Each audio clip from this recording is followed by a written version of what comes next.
watching CBC TV 8 in beautiful Barbados.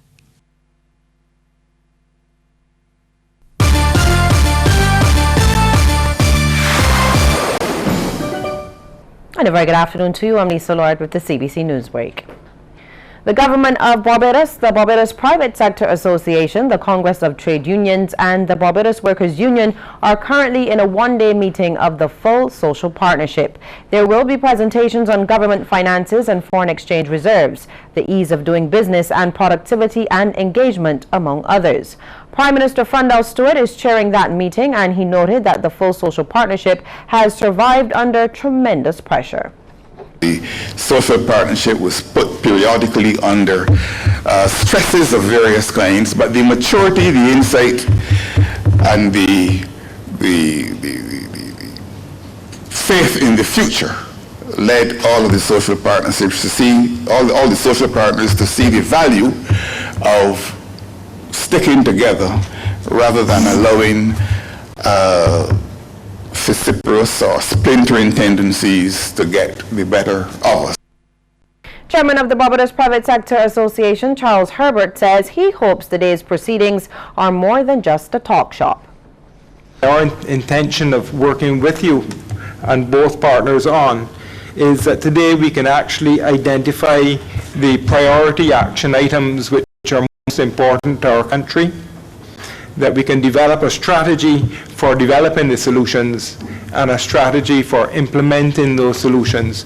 Often the point that we have sometimes fallen down on is knowing what to do but failing to actually implement it and implement it on a timely basis. And General Secretary of the Barbados Workers Union, Tony Moore, confirmed the union's commitment to the partnership. The BWU maintains the view that the social partnership offers us all the consummate benefit of allowing us to identify issues of strategic importance to our constituents, yes, but more importantly to the whole. Issues that offer strategic benefit, therefore, for us all. Otherwise put, the greatest good for the greatest number. And government remains committed to its mandate of developing the rural quarters of Barbados. This pledge from the RDC Director Randolph Altram. He says that the Commission's recent disbursement of over $130 million in housing solutions and improvements to the road network infrastructure is testimony to this. Mr. Altram made the comment during the RDC's 20th anniversary service at the St. Lucie Parish Church. We have delivered this service sometimes in challenging circumstances. And if we may go back to Luke, we have been faithful in all these circumstances. We have been faithful with much, and we have been faithful with least. Meantime, in his sermon, rector of the St. Lucie Parish Church, Reverend Canon Curtis Goodridge, said he was worried about a serious void in the social fabric of society. He says it exists because of the absence of God in the lives of many of our youth. He wants young people to stop lusting after worldly possessions. Man's basic need is not food and clothing and shelter. Yes, man needs these things in order to live a comfortable life. But his basic need is Jesus Christ our Lord. Man's basic need is salvation. And this salvation comes through Jesus Christ and through him alone. Retired educator Jeff Brooms does not support the use of cell phones in schools. He believes the phones present many issues which students will be unable to handle. His comments came as he delivered last week's lunchtime lecture on the contemporary issues to education.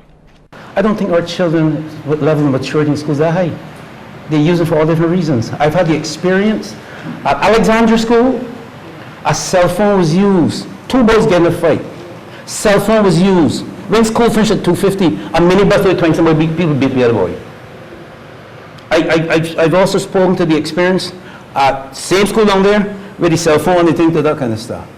And secondly, when you lose it, as invariably somebody can lose it, what happened then? Mr. Brooms says he also disagrees with the BSTU and its stance to refuse correcting SBAs without being paid. He contends that assessment is one of the 5 pillars of the teaching profession.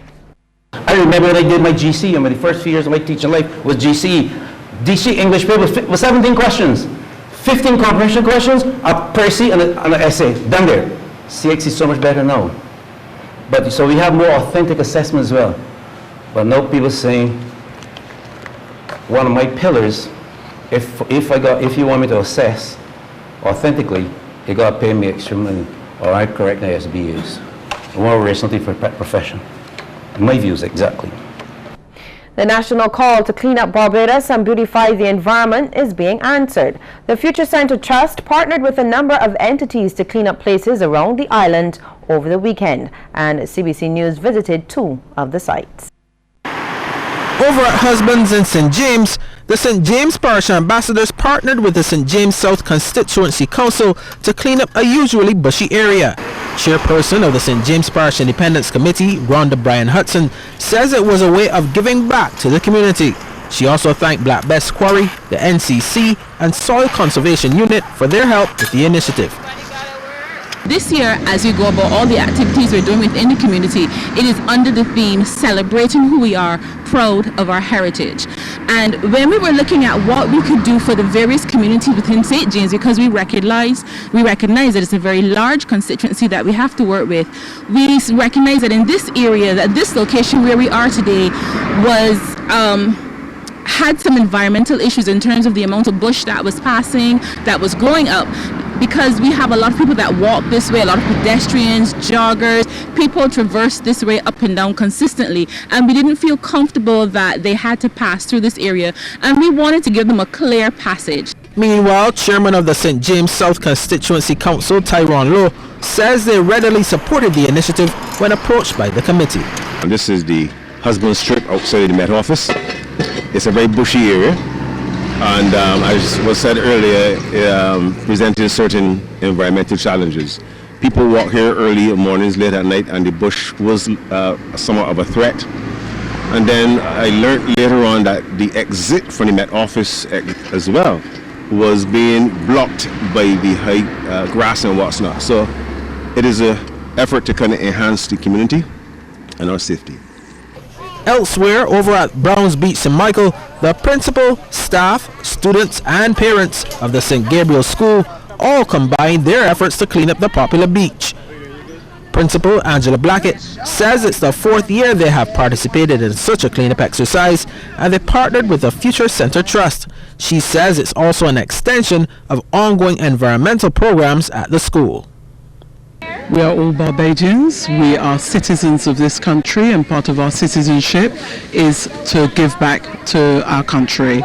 So it's very important for the students of St. Gabriel's to see that their part in keeping Barbados clean is to come out on events like this and to play their part in tidying up the environment. The students were also happy to be part of the cleanup effort and recognized the importance. To clean our environment and to throw the garbage away, so the garbage doesn't go in the water and the fish eat it. Meanwhile, Advocacy Director with the Future Centre Trust, Cami Holder, said Browns Beach was just one of 23 locations around the island that were cleaned up on the day. Ryan Broom, CBC News. And stay with us, we'll have regional and international news right after the break.